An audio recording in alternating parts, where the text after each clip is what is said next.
యోహాను సువార్త 14వ అధ్యాయం. యోహాను సువార్త 14వ అధ్యాయం 27వ వచనం చదువుదాం. John chapter 14:27.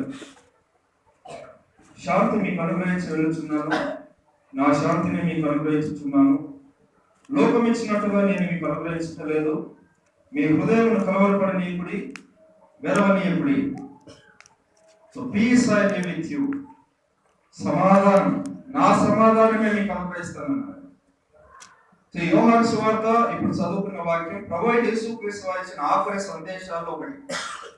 ఆయన సిలువకు వెళ్తూ వెళ్తూ శిష్యులతో ఆయన మాట్లాడుతున్నాడు. ఆ గెత్సేమనే తోటకి వారు ప్రయాణం చేస్తూ మధ్యలో మాట్లాడిన మాటలు ఇవన్నీ. 14వ వచనంలో అన్నాడు, నా సమాధానం, నా శాంతి, మై పీస్.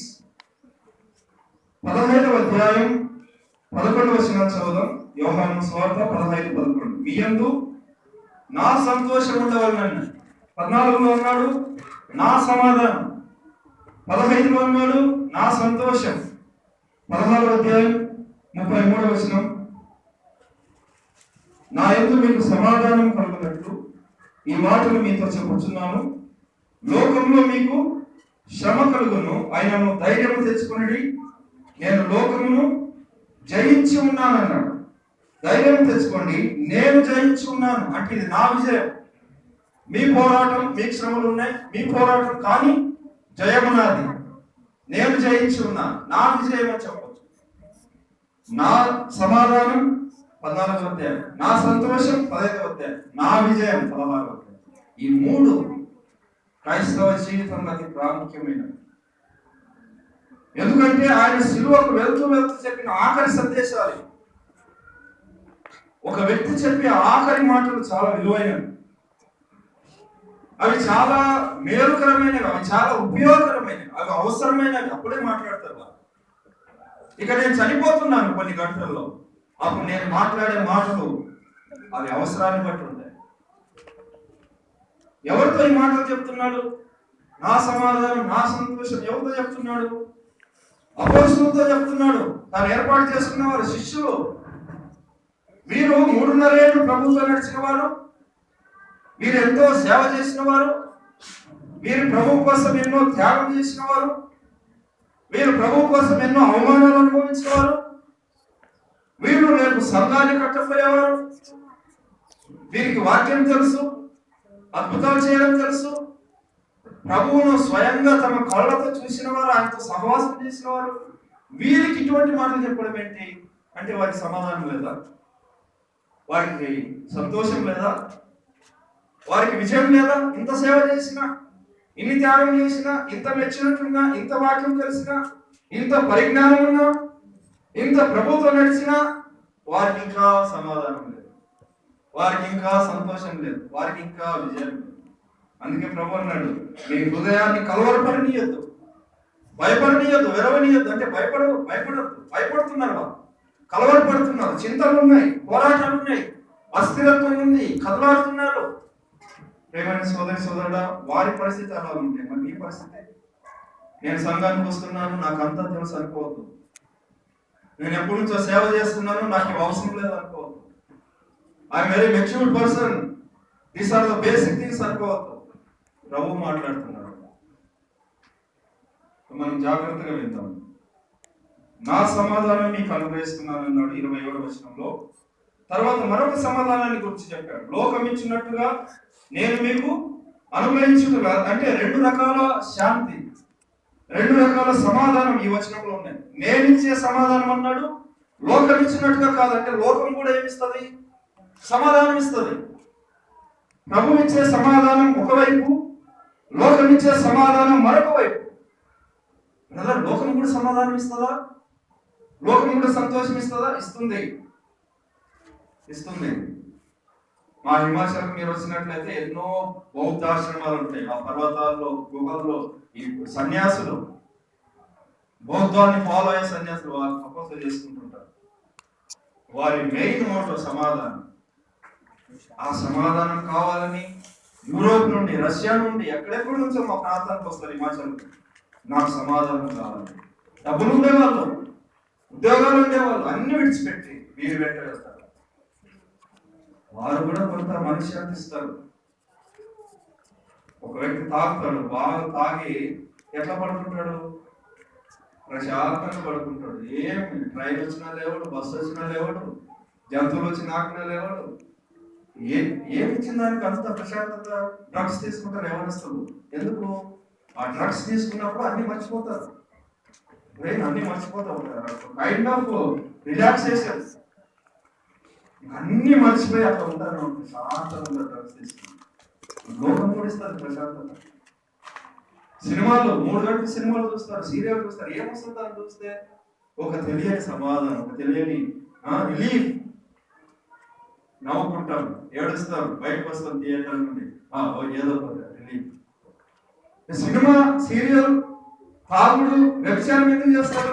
కొంత సుఖం, శరీరానికి రిలాక్సేషన్.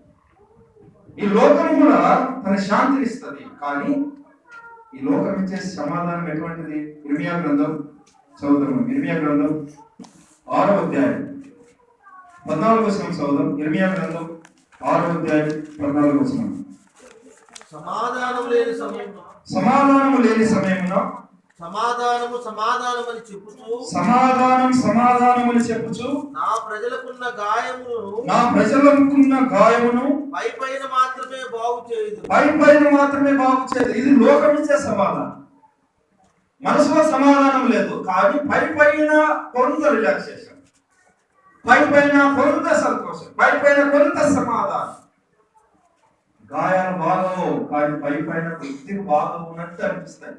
మనసు మారదు, పాపం పోదు, కానీ బయట ఏదో తెలియని సంతోషం. ఇది లోకం ఇచ్చేది.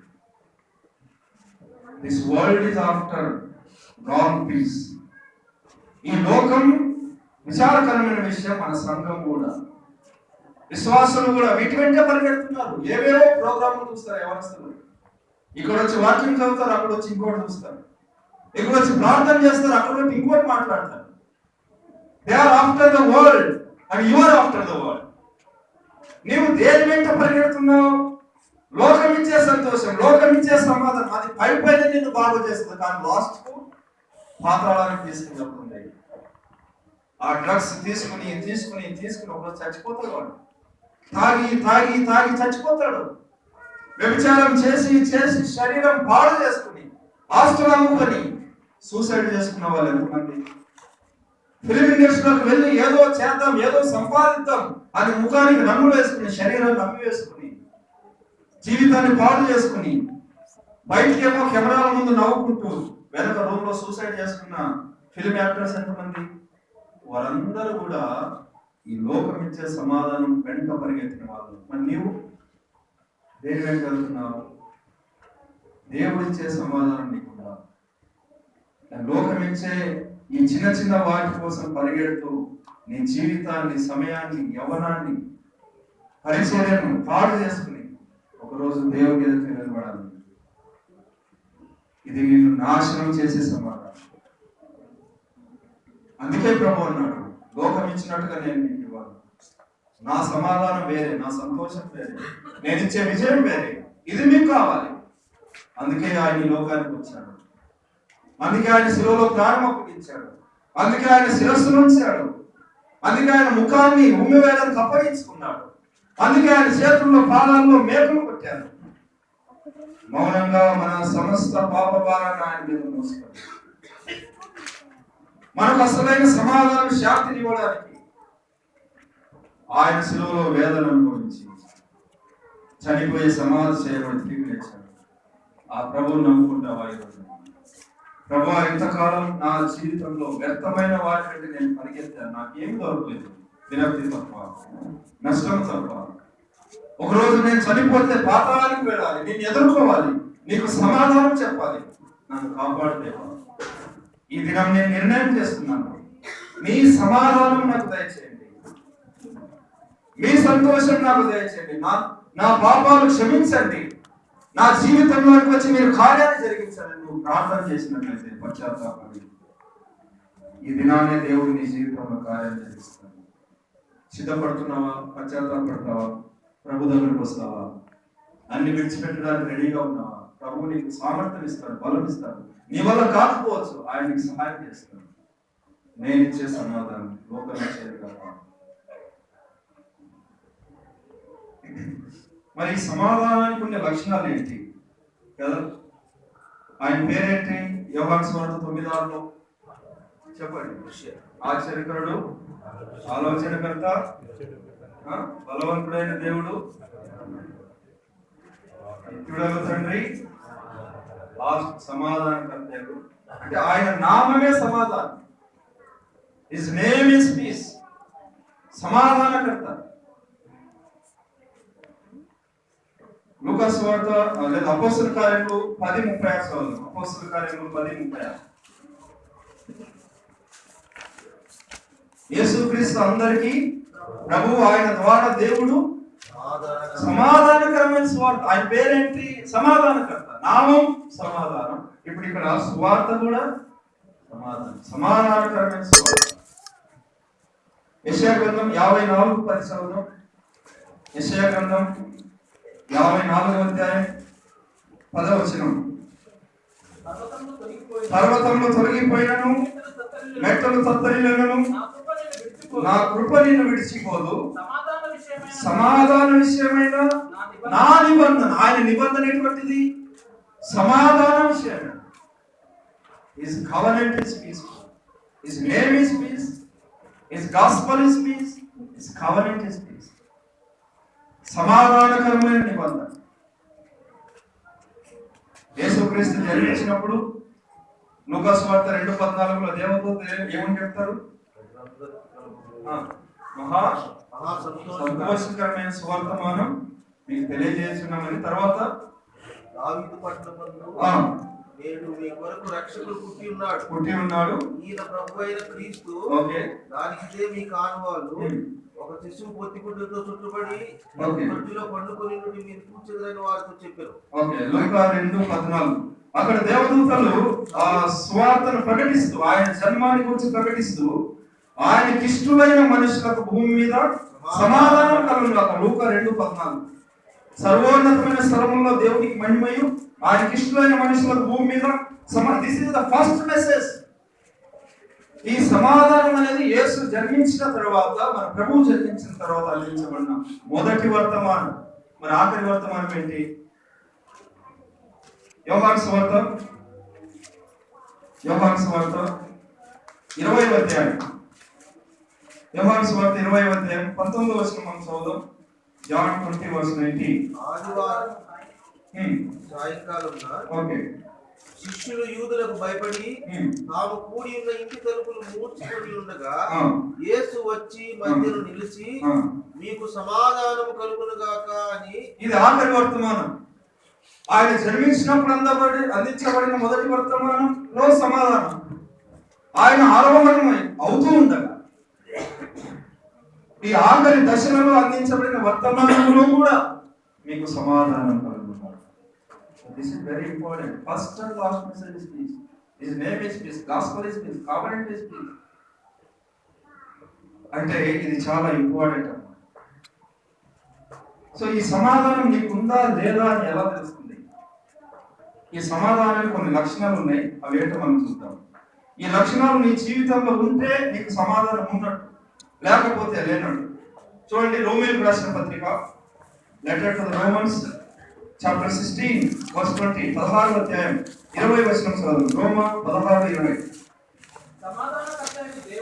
సమాధానకర్తయగు దేవుడు సాతానుని మీ కాళ్ళ కింద శీఘ్రముగా చితక త్రొక్కించును. అంటే సాతాను మన కాళ్ళ కింద త్రొక్కించబడుతూ ఉండగా ఒక విషయం చెప్పాడు దేవుడు. అది ఎవరు చేస్తారు? సమాధానకర్తయగు దేవుడు చేస్తారు. అంటే రెండు కనెక్టెడ్. సమాధానకర్తకు దేవుడు మనతో ఉంటే సాతాను ఎక్కడ ఉంటాడు? మన కాళ్ళ కింద ఉంటాడు. ఈ సమాధానం లేకపోతే సాతాను ఎక్కడ ఉంటాడు? ఆపోజిట్, మన తల మీద ఉంటాడు. ఇప్పుడు చాలా మంది క్రైస్తవుల జీవితాల్లో సాతాను ఎక్కడ ఉన్నాడు? చాలా కుటుంబాల్లో సాతాను ఏం చేస్తున్నాడు?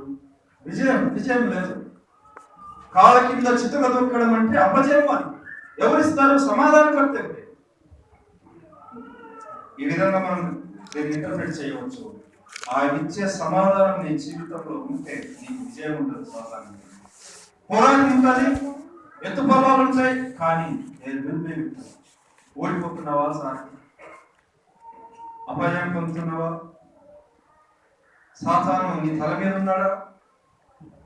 ప్రభువా, మీరు సమాధానకర్తగా నా జీవితంలో ఉండి వారిని నా కాళ్ళ కింద చిక్కులో give me victory through your peace. విజయం వస్తుంది. ఈ సమాధానం అనుకుంటే విజయం వస్తుంది.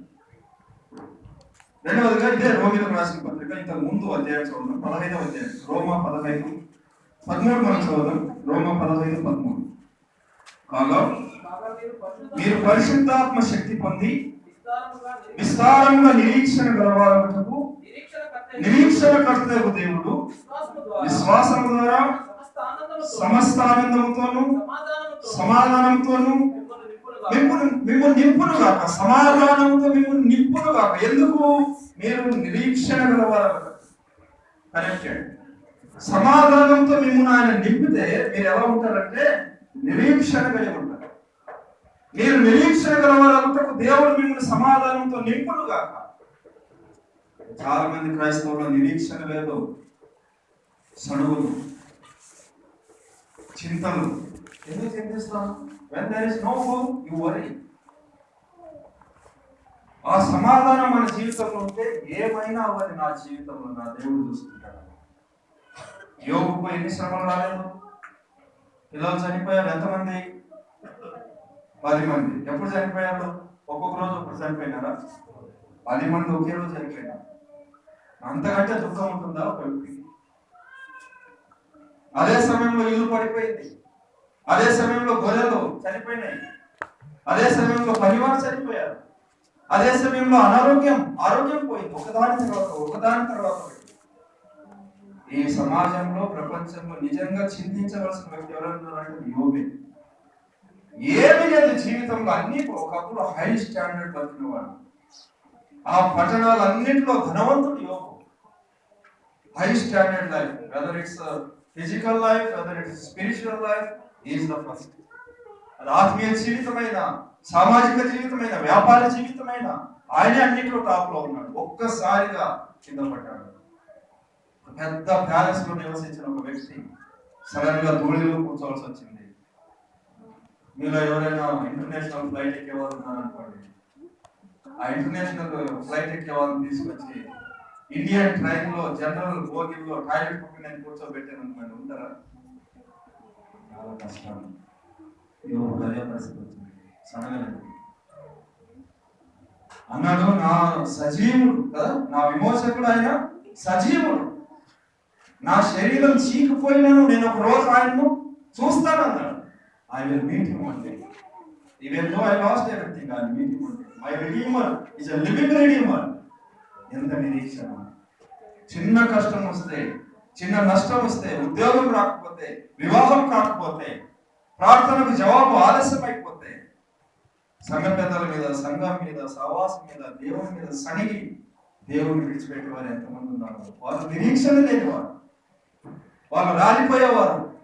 మాంసం గురించి సడుగు ఇశ్రాయేలు, నీటిని గురించి సడుగు, నాయకత్వం గురించిన సడుగు, వస్త్రాలను గురించిన సడుగు. ఎలా ఉన్నావు? నీ కుటుంబం ఎలా ఉంది? నీవెలా ఉన్నావు? నిరీక్షణ ఉందా నీ జీవితంలో? అది లేకపోతే ఏం లేదని అర్థం అంటే సమాధానం లేదు. విజయం ఉందా? సమాధానం ఉంది. నిరీక్షణ ఉందా? సమాధానం ఉంది. మరొక వచనం మనం చదువుదాం. కొలస్సీలకు రాసిన పత్రిక 3వ అధ్యాయం 15వ వచనం. కొలస్సీలకు రాసిన పత్రిక 3వ అధ్యాయం 15వ వచనం. క్రీస్తు అనుగ్రహించు సమాధానం మీ హృదయములలో ఏలుచుండనీయుడి. ఇందుకొరకే మీరు ఒక్క శరీరంగా పిలువబడి మరియు కృతజ్ఞులై ఉండుడి. క్రీస్తు అనుగ్రహించు సమాధానం హృదయంలో ఏలినట్లయితే, రాజ్యం చేసినట్లయితే 2 లక్షణాలు కనిపిస్తాయి. మీరు ఒక్క శరీరంగా పిలువబడుతున్నారు. అక్కడ ఏకత్వం, ఒక్క శరీరం, 2 కృతజ్ఞతలు, స్తుతి, ఈ 2 వస్తాయి. ఆయన సమాధానం నా హృదయంలో ఉంటే నేను ఐక్యతతో నివసిస్తాను. చాలా కష్టం ఐక్యత అంటే. మనం ఇష్టం లేని వాళ్ళు చాలా మంది ఉంటారు, మన గురించి చెడు చెప్పే వాళ్ళు చాలా మంది ఉంటారు, మనం చిన్న చూపు చూసేవాళ్ళు చాలా మంది ఉంటారు. ఇక్కడ సంఘంలోనే అదే ఎన్నో భేదాలు నేడు సంఘాల్లో ఉన్నాయి. యాకోబు అన్నాడు, ఒక ధనవంతుడు మీ సంఘానికి వచ్చినట్లయితే మీరు ఎక్కడ కూర్చోబెడతారు? పైన. ఒక పేదవాడు వచ్చినట్లయితే మీరు ఎక్కడ కూర్చోబెడతారు? పాదాల కింద. యాకోబు చెప్పిన మాట నేను చెప్తున్నా. ఎవరు చెప్తున్నాడు? అవిశ్వాసులు కాదు, సంఘానికి రాస్తున్నాడు. సంఘంలోనే ఇంత భేదం. ధనవంతుడు ఒకటి, పేదవాడు. కొన్ని సంఘాలు మేము చూసినప్పుడు ఏవో చిన్న చిన్న పనులు ఉన్నాయి, ఇట్లాంటివి. అవి పెద్దవాళ్ళకి చెప్పరు ఎప్పుడు. ఎవరో పేద వాళ్ళకే చెప్తారు ఎక్కువ. ఎందుకు? ఆ పని వాళ్ళకి సరిపోదు, ఈ పని వీరికి సరిపోదు. అట్లేం లేదు సంఘంలో, అన్నీ సమానమే. మరి కొన్ని సంఘాలు కులాన్ని బట్టి, అంటే ఈ కులం ఆయనే నాయకుడిగా ఉండాలి, వేరే కులమైన నాయకుడు ఉంటే మేము ఒప్పుకోమని సంఘాలు చాలా ఉన్నాయి. వారికి ఐక్యత లేదు. డబ్బును బట్టి విభేదాలు, బలమిని బట్టి విభేదాలు. కొన్ని సంఘాల్లో ఈయనకు చాలా పెద్ద ఉద్యోగం ఉంది కాబట్టి ఈయనే నాయకుడిగా ఉండాలి, డబ్బు చాలా ఉంది ఈయనే నాయకుడిగా ఉండాలి అంటే వాళ్ళు ఉండడం తప్పని నేను చెప్పడం లేదు. వాళ్ళ ఆత్మీయులు వాళ్ళు కూడా ఉంటారు, డబ్బు ఉంటుంది కానీ ఆత్మీయులు నాయకుడిగా ఉండవచ్చు. దాని గురించి నేను చెప్పడం లేదు. కానీ కేవలం డబ్బును బట్టి, కేవలం ఉద్యోగాన్ని బట్టి, ఆత్మీయత జీవితం చూడకుండా, వరము చూడకుండా, లక్షణాలు చూడకుండా, ఏమి చూడకుండా, only because he has job and money and he has some power, he should be leader. ఇన్ని సంఘాలు ఎవరి భేదాలు సమాజాన్ని బట్టి, ప్రాంతాన్ని బట్టి, భాషను బట్టి. సంఘంలో రెడ్డి లేదు, కప్ప లేదు, కాపు లేదు, అందరూ సమానమే. సంఘంలో డబ్బు లేదు, పేదరికం లేదు, సంఘంలో విద్య లేదు, అనాగరికత లేదు, సంఘంలో మంచి బట్టలు లేవు, చెడిపోయిన బట్టలు లేవు, అందరూ సమానమే. ఈ సంఘంలో ఇటువంటి ఐక్యత లేకపోతే సమాధానం లేదని అర్థం. మన సహవాసంలో ఇటువంటి ఐక్యత లేకపోతే, మన మనసులో ఇటువంటి ఐక్యత లేకపోతే సమాధానం లేదు. బ్రదర్, మరి ఎంతో మంది చెడు వాళ్ళు ఉన్నారు, వారు చెడు చేస్తున్నారు, మరి నేను వాళ్ళతో ఎలా సమాధానం ఉండగలను? అది మన ప్రశ్న. చాలా సింపుల్ సొల్యూషన్. మర్చిపో, చేసిన అపకారాన్ని మర్చిపో. నేను అంటే చిన్న వయసు నాది, కానీ దేవుడు అనుభవాలు ఇచ్చాడు. నా గురించి చెడు చెప్పిన వాళ్ళు చాలా మంది ఉన్నారు, నా గురించి ఆ నెగిటివిటీ ప్రచారం చేసిన వాళ్ళు ఎంతో మంది ఉన్నారు. వాళ్ళు నాకు ఎదురుపడినప్పుడు నేను నవ్వుతాను, పలకరిస్తాను, మాట్లాడతాను, ఎలా ఉన్నారో అడుగుతాను. వాళ్ళు ఒక రోజు అవసరాల్లో, ఒక బ్రదర్ నా గురించి చెడుగా మాట్లాడాలి, నాకు తెలుసు. ఆ బ్రదర్ ఒక రోజు అవసరాల్లో ఉన్నాడు, నేనేం చేయాలి?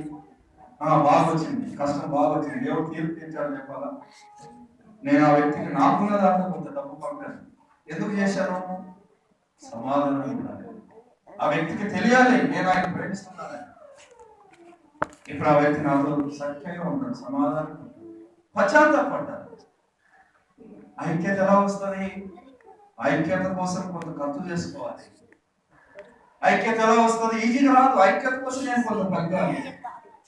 మరి ఆయన అన్నాడు కాబట్టి నేను కూడా అందామంటే కుదరదు. ప్రభు అన్నాడు, మీకు అపకారం చేసిన వారికి ఏం చేయాలి? ఉపకారం చేయాలి. మిమ్మల్ని నిందించిన వారిని ఏం చేయాలి? దీవించాలి. మీ గురించి చెడుగా చెప్పినప్పుడు మీరేం చేయాలి? ఆనందించాలి. దేనికి చెప్పాడు ప్రభు ఇవన్నీ? అలా చేస్తే ఐక్యత.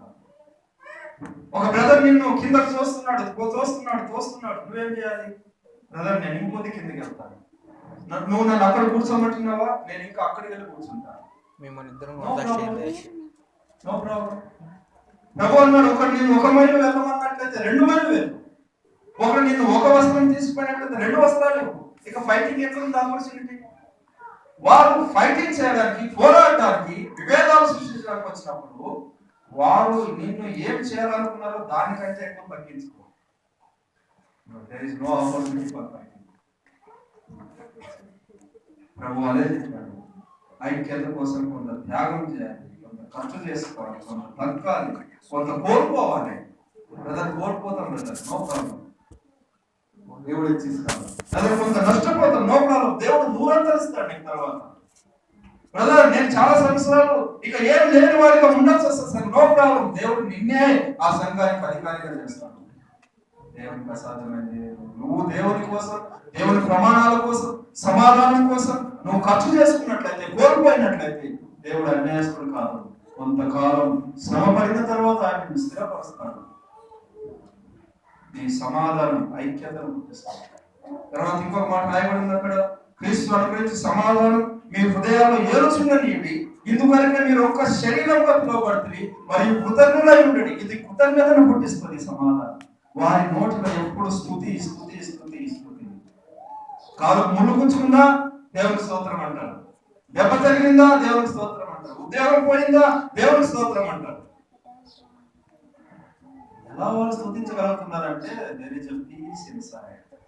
These outer circumstances, బయట ఉండే ఈ పరిస్థితులు వారిని ప్రభావితం చేయవు. నేను అది నేర్చుకున్నాను. నాకు ఏం నష్టం వచ్చినా ఫస్ట్ థ్యాంక్ యూ గాడ్. నేను నా భార్య వివాహం అయిన తర్వాత మొదటిసారి తను గర్భవతిగా ఉన్నప్పుడు అన్ని బాగున్నాయి రిపోర్ట్స్. సడన్ గా 7 months లో బిడ్డ ప్రాబ్లం అయిపోయింది లోపల. డాక్టర్ సరిగా మాకు సజెషన్ కూడా చేయలేదు. హిమాచల్లో అంత సరిగా చెప్పలేదు, సజెషన్ కూడా సరిగా చేయలేదు. మేము అలాగే ఉన్న బిడ్డ కడుపులోనే చనిపోయారు. First baby. అందరు ఏడుస్తున్నారు, నా భార్య ఏడుస్తుంది. నేను వాష్రూమ్లోకి వెళ్ళి అక్కడ దేవుని స్తుతించాను. ఫస్ట్ వర్క్ అయింది, దేవుని స్తుతించాను. Thank you. రెండవసారి కాదు, అదే సమయంలో మా అమ్మకు హార్ట్ ప్రాబ్లం వచ్చింది. నేను అమ్మతో పాటు నేనంటే అమ్మతో ఉంటాను, లేకపోతే సర్జరీ సరిగా అవ్వదు, మెంటల్ గా తను అన్స్టేబుల్ అవుతుంది. అమ్మతో ఉన్నాను. అదే టైంలో ఈ సెకండ్ కాన్పు బేబీ కూడా చనిపోయింది. నా భార్య హిమాచల్లో ఉంది, నేను ఇక్కడ ఆంధ్రలో ఉన్నాను. అదే రోజు మా అమ్మకు సర్జరీ. ఒకవైపు నా బిడ్డ చనిపోయింది. నా భార్య దగ్గర నేను లేనప్పుడు ఆమె ఒంటరిగా బాధ అనుభవించిందని. భర్త పక్కన ఉండాలని నేను లేను, ఒంటరిగా అనుభవించింది. ఇటు సైడ్ మా అమ్మ సర్జరీ వెళ్తా ఉంది, అడుగుతా ఉంది ఎట్లా ఉంది బేబీ, ఎట్లా ఉంది, ఆరోగ్యం ఎట్లా ఉంది, పాప ఏం చెప్పాలి నేను. పర్లేదు పర్లేదు వెళ్ళా అని మళ్ళీ అక్కడే నవ్వుతూ మాట్లాడాలి తెలియకుండా. సర్జరీ చేసుకొచ్చిన తర్వాత కూడా డాక్టర్ చెప్పారు షాకింగ్ విషయాలు ఏం చెప్పొద్దు, స్ట్రెస్ తీసుకుంటే క్లాట్ అయిపోతుంది బ్లడ్. కొన్ని దినాల వల్ల కూడా చెప్పలేదు. సర్జరీ తర్వాత బిడ్డ చనిపోయింది, ఆమె తెలియదు. అక్కడికి వెళ్ళలేను, ఇక్కడ ఉండలేను, రెండింటి మధ్య శ్రమలు. కానీ అప్పుడు కూడా నేను దేవుని స్తుతించాను. నా నోట్బుక్ లో నేను రాసుకున్నాను. నా కన్నీళ్ళు ఆ నోట్బుక్ లో పడుతున్నప్పుడు నేను పెరుగుతూ రాస్తూ దేవుని స్తుతించాను. ఇప్పుడు నాకు చాలా అందమైన పాపను దేవుడు ఇచ్చాడు. చాలా అందమైన పాపం. అందరితో వెళ్తారు, అందరితో ఆడుకుంటారు, ఏమి ఇబ్బంది లేదు. Friendly nature. మా మిషనరీ సేవలో తను కూడా తను జర్నీ చేసింది. స్తుతి స్తుతి, అన్ని పరిస్థితుల్లో స్తుతి, దేవుని స్తుతించాలి. ఆ సమాధానం. చాలా మంది గొంతులు పోసినప్పుడు వారు నిశ్చలంగా ఉన్నారు క్రీస్తు కోసం. ఏడవలేదు, సడగలేదు, ఆ గొంతులు కోసిన వారిని తిట్టలేదు. ఏంటి? దేవుని సమాధానం.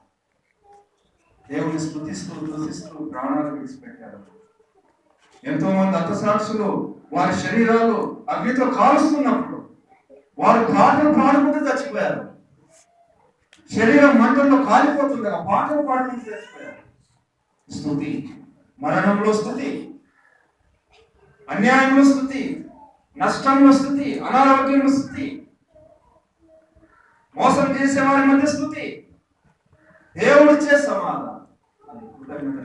నీ జీవితం ఎలా ఉంది? నిరీక్షణ, స్థుతి, ఐక్యత, విజయం సాధారణ మీద ఇవన్నీ లక్షణాలు సమాధానం. ఇంకొక వచనం చదువు. మన ముందు ఇంకొక 5 నిమిషాల సమయం ఉంది. చాలా వచనాలు ఉన్నాయి, 1-2 చదువుకున్నాం, ప్రార్థన చేద్దాం. ఫిలిప్పీయులకు రాసిన పత్రిక 4వ అధ్యాయం 7వ వచనం. Letter to Philippians chapter 4 verse 7. ఫిలిప్పీ 4:7. అప్పుడు సమస్త జ్ఞానమునకు మించిన దేవుని సమాధానం యేసుక్రీస్తు వలన మీ హృదయములకును మీ తలంపులకును కావలి ఉంటుంది. దేవుని సమాధానం, సమస్త జ్ఞానమునకు మించిన దేవుని సమాధానం ఏం చేస్తుంది? ఇక్కడ మీ హృదయాలకు మీ తలంపులకు కావలి ఉంటుంది. సో పౌలు ఎక్కడ రాశారంటే మాటలు విజయంలో రాశాడు, చాలాసార్లు రాశాడు. జైల్లో ఉన్నాడు, జైల్లో ఉంటూ లెటర్ రాస్తూ ఉన్నాడు. ఆ జైలు బయట కొంతమంది కావలి కాస్తూ ఉన్నారు పౌలుకు. సైనికులు తిరుగుతున్నారు. Every 24 hours there are soldiers walking. వారు కావలి కాస్తున్నారు. పౌలు దాన్ని చూశాడు. ఓకే, ఈ సైనికులు ఏం చేస్తున్నారు? నా శరీరాన్ని కావలి కాస్తున్నారు, నేను తప్పించుకోకుండా. మరి నా హృదయానికి కూడా కాపలు ఉంది, నా తలంపులు కూడా ఒక కాపలు ఉంది. నా దేవుడు నా హృదయానికి, నా తలంపులు కూడా కొంతమంది సైనికులను కాపలుగా ఉంచాడు. ఎవరా సైనికుడు అంటే దేవుడి సమాధానం. దీన్ని ఈ విధంగా అర్థం చేసుకోవచ్చు. మన హృదయానికి ఒక డోర్ ఉంది, మన తలంపులకు ఒక డోర్ ఉంది. ఆ డోర్ దగ్గర దేవుని సమాధానం నిలబడి ఉంది కాపలుగా. ఎవరు రావాలో వారినే రప్పిస్తుంది, ఏ తలంపు రావాలో అదే తలంపుని రప్పిస్తుంది కదా. ఇప్పుడు చర్చికి తలుపులు ఎందుకు వేశారు? సరైన వాళ్ళే రావాలి. దొంగలు వచ్చారనుకో తలుపు తీస్తారా? తలుపు వేసేస్తాం. రాకూడదు. ఎందుకు? ఆయన వస్తే నష్టం. ఎవరు వస్తే మేలు వారికే తలుపు తీస్తాం మనం. సమాధానం ఓపెన్ చేస్తుంది. సమాధానం ఫిల్టర్స్. సమాధానం guards our thoughts and intentions, our heart. అపరిశుద్ధమైన తలంపు వస్తా ఉంది, దేవుని సమాధానం అడ్డుకుంటుంది. శోధనలు వస్తా ఉన్నాయి, దేవుని సమాధానం విజయమిస్తుంది. ఏమి లోపలికి రావాలో అవే వస్తాయి. చాలా మంది క్రైస్తవులు ఇక్కడ ఉన్నారు.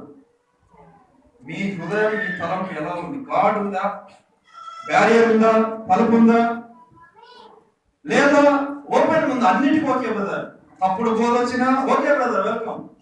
సరైన బోధ వచ్చినా ఓకే బ్రదర్ వెల్కమ్. పాడు చేసేది వచ్చినా ఓకే వెల్కమ్. బాగు చేసేది వచ్చినా ఓకే వెల్కమ్. సినిమా వచ్చినా ఓకే, సీరియల్ వచ్చినా ఓకే, వాక్యం వచ్చినా ఓకే. కొంతమంది 2 పాటలు పాడతారు, బయట సినిమా పాటలు పాడతారు, లోపల ఇక్కడ క్రైస్తవ పాటలు పాడతారు. వాళ్ళ హృదయానికి ఏం లేదంటే సమాధానం లేదు, తల కావాలి లేదు. అన్ని వస్తున్నాయి, హృదయం అన్ని వస్తున్నాయి. రావడం తప్పని నేను చెప్పను, వస్తాయి, తలుపు కొడతాయి. కానీ దేవుని సమాధానం అంటే నువ్వు సరైన వాటిని లోపలికి రాణిస్తావు. Your heart will be guarded, your intentions will be good. నేను హ్యాపీ సమాధానం ఉన్నానని లేనిపోని వాటిని అన్ని చెత్తనంతా హృదయంలో ఉంచుకుంటే సమాధానం ఉన్నట? నీ హృదయానికి కావాలి లేదు, ఈ సమాధానం కావాలి కాస్తుంది.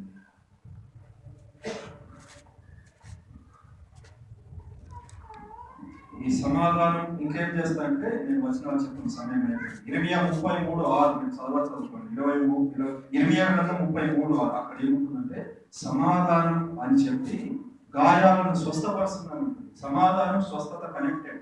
ఈ గాయాలు ఏంటంటే వారి శరీరంగా కలిగిన గాయాలు కాదు, పాపం వచ్చిన గాయాలని అక్కడే ఉంటుంది. కింద పైన చదివినట్టు అంటే మన జీవితంలో ఎన్నో గాయాలు బయట కనిపించవు, శరీరంగా లేవు, happy good, but mentally, spiritually you have so many wounds inside. ఒకరు మాట చేత గాయపరచారు, ఒకరు ప్రవర్తన చేత గాయపరచారు, కొంతమంది పరిచయాల ద్వారా గాయపరచారు. ఎన్నో గాయాలు నీ హృదయంలో ఉన్నాయి. స్వస్థత ఎలా కలుగుతుంది? ఏ డాక్టర్ బాగు చేయడం? సమాధానం. So many people's life full of wounds, they are not healed and they need peace. God's peace can heal any wound. ఏ గాయమైనా, ఏ బాధ అయినా, ఏ దుఃఖమైనా, ఏ చింత అయినా, ఏ నింద అయినా ఆ దేవుని సమాధానం స్వస్థపరుస్తుంది. మరి సమాధానం బ్రదర్, ఇవన్నీ చూసిన తర్వాత నిజంగా నా జీవితంలో సమాధానం అంటే తెలియదు. నా హృదయానికి కావట్లేదు, అన్నీ చెడు ఉన్నాయి నా హృదయం. నాకు సాతాను మీద విజయం లేదు, నా జీవితంలో ఐక్యత లేదు, నా జీవితంలో నిరీక్షణ లేదు, నా జీవితంలో కృతజ్ఞత లేదు, నా జీవితంలో ధైర్యం లేదు. అయినా నేను అనుకుంటున్నాను నేను సమాధానం ఉన్నాను లేదు. మరి ఏం చేయాలి? ఈ సమాధానం నాకు ఎలా వస్తుంది? ప్రభు యోహాను సువార్తలో మనం చదివాం కదా, నా సమాధానం నేను ఇస్తాను, comes from the lord, not from any efforts. నేను ఇచ్చే సమాధానం అంటే ఆయనే ఇవ్వాలి. ఆయన అడుగు, ప్రభు ఇది నేను ఎక్కడ పొందుకోలేను, ఇవే నాకు give me O Lord for peace. నేను ప్రభు పైనుండి వచ్చే సమాధానం ప్రభు ఇవ్వాలి. ప్రార్థించు, అడుగు. తర్వాత నేను వచనాలు చెప్పేస్తాను. యెషయా గ్రంథం 26:3 నేను చదువుకున్న తర్వాత యెషయా గ్రంథం 26:3 ఎవరి మనస్సు నీ మీద ఆనుకొనును ఏమవుతుంది? నీవు వారిని పూర్ణ శాంతి సమాధానం అంటే ఎట్లా వస్తుంది సమాధానం? ఆయన నుండి వస్తుంది. ఇక్కడ ఉంటుంది ఎవరి మనసు నీ మీద ఆనుకొను, ఆయన మీద ఆనుకుంటే వస్తుంది. Depend on God in every matter, then you will receive this. ఆనుకోవాలి అంటే ఇక నా వల్ల కాదు, నేను చేయలేదు ఇది, నా వల్ల కాదు ప్రభువా, నీ మీద నేను ఆనుకుంటున్నాను. నీ కార్యాలకు ఫుల్ స్టాప్ పెట్టు, నీ ఎఫర్ట్స్ ఫుల్ స్టాప్ పెట్టు. ఆయన మీద డిపెండ్ అవ్వు. ప్రతిదీ ఆయన అడిగి చేయి, ప్రతిదీ ఆయన కన్సల్ట్ అయి చేయి, ప్రతిదీ ఆయన నియంత్రణలో ఉండి చేయి. ఆనుకోవడం ఉంటుంది. ఆయన అడగకుండా నేనేం నిర్ణయం చేయను. వివాహమైన, మ్యారేజ్ అయినా, చదువైనా, ఇంకోటైనా అది ఏదైనా, చిన్నదైనా పెద్దదైనా, first I will go to him, I will ask him, I will consult him. ఆయన మీద ఆనుకొని ప్రతి చిన్న విషయం వెళ్తూ ఉంటే సమాధానం వస్తుంది. ఆయనే ఇవ్వాలి, ఆయన మీద ఆనుకోవాలి. రోమ 8:6 ఆత్మానుసారమైన మనస్సు సమాధానం కలుగజేస్తుంది. రోమ 8:6 ఆత్మానుసార శరీర తత్వాన్ని పారపెట్టు. కోపమా, ఈర్ష, ద్వేషమా, అహమా, గర్వమా చాలా ఉన్నాయి మీరు చదువుపడ్డ లక్షణాలు. వాటన్నింటిని ఒక్కోటి పారపెట్టు. అప్పుడు నీకు సమాధానం. యాకోబు బేతేలుకు వెళ్తున్నప్పుడు అన్నాడు, మీ విగ్రహాలని పారపెట్టండి. First you bury few things in your life, then you will see. ఆయన ఇవ్వాలి, అడుగు. ఆయన మీద ఆనుకో, డిపెండ్ అవ్వు. ఆత్మానుసారమైన మనసును డెవలప్ చేసుకో. Think spiritually, not commercially. Think spiritually. ఆత్మీయంగా ఏ మేలు జరుగుతుంది అదే ఆలోచన. సపోజ్ ఏదైనా మందిరాన్ని కొన్నాం అనుకో, బాగా కనిపించాలని కొనాలి అట్లా కాదు. అది కొంటే ఆత్మీయంగా ఏం మేలు జరుగుతుంది సంఘానికి, అదే ఆత్మీయంగా. నేను ఏదో చేయాలని కాదు, అది చేస్తే ఏం మేలు జరుగుతుంది ఆత్మీయం నాకైనా వేరేవాడు, అది మాత్రం అది ఆత్మానుసారం. అలా ఉంటే నీకు సమాధానం. తర్వాత కీర్తనల గ్రంథం 119 కీర్తన అన్నాడు, నీ ధర్మశాస్త్రమును ప్రేమించే వారికి ఎంతో నెమ్మది, సమాధానం. నీ ధర్మశాస్త్రం ప్రేమించు, ఆయన వాక్యాన్ని ప్రేమించు, ధ్యానించు. ఆయనకి ఇష్టమైన మనుషులకు భూమి మీద సమాధానం అన్నాడు లూకా 2:12. ఆయనకి ఇష్టమైన జీవితాన్ని జీవించు. లూకా 2:14. ఆయన నుండి పొందుకో, ఆయన మీద ఆనుకొని పొందుకో, ఆత్మానుసారమైన మనస్సు కలిగి పొందుకో, ఆయనకి ఇష్టంగా బతికి పొందుకో. తర్వాత మొదటి దినవృత్తాంతములు 12:18 దావీదుకు సహాయం చేయడానికి వచ్చిన వారు, ఓ దావీదు, నీకు నీ సహకారులకు సమాధానం కలుగు. ఆత్మీయులకు సహాయం చేస్తే సమాధానం, దైవజనులకు సహాయం చేస్తే సమాధానం, ఆత్మీయులను ఆదుకుంటే సమాధానం. ఎన్నో వచనాలు ఉన్నాయి. వాటన్నిటిని చేసినట్లయితే సమాధానం. అటువంటి సమాధానం మనం పొందుకొని లోకం ఇచ్చే సమాధానం సంతోషమైన కలిగెత్తకుండా ఆయన ఇచ్చే సమాధానం పొందుకుంటాం. ధైర్యంగా ఉందాం, సాతాను కాలకి తొక్కుదాం, ఐక్యత కలిగి ఉందాం, నిరీక్షణ కలిగి ఉందాం, కృతజ్ఞత కలిగి ఉందాం, హృదయానికి కావలి ఉంచుకొని ఉందాం. ఆయన అడిగి ఆయన మీద ఆయనకి ఇష్టంగా బతికి ఆత్మానుసారమైన మనసు ఆయన పొందుకొని కొనసాగాలి. అట్టి అనుభవం, అట్టి సమాధానం దేవుని సంఘానికి, సభ్యులకు, మనందరికీ ఆయన దయచేయను గాక. దేవుడు తన వాక్యాన్ని దీవించుగాక.